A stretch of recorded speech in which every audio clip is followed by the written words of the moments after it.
welcome to day 17 of the Lent devotion series. Today we're going to focus on Genesis chapter 35 verses 1 through 7, as well as Hebrews chapter 9 verses 11 through 20.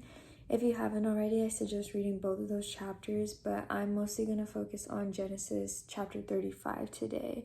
To give some context, this is about Jacob and his journey with God.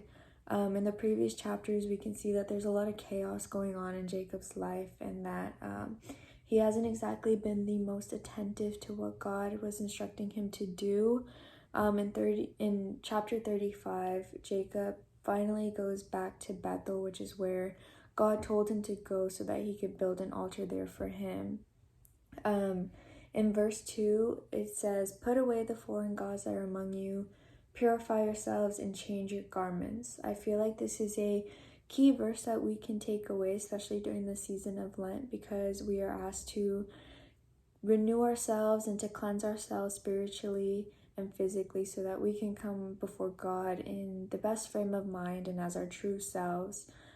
Jacob is asked to get rid of things that may have ungodly connections and that are taking him away from God. And in a similar way, we are asked during Lent to give up something that we notice may be taking our time and energy away from spending it with God, and using this time to really just reform and reconnect that relationship that we may have lost with him.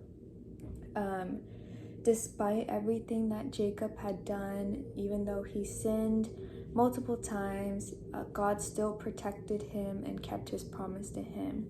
I feel like that's something that we all need to be reminded of, because no matter what we do or how far off the path that we may stray, as long as we go back to God, in the end, God will still continue to keep his promise and will continue to protect you.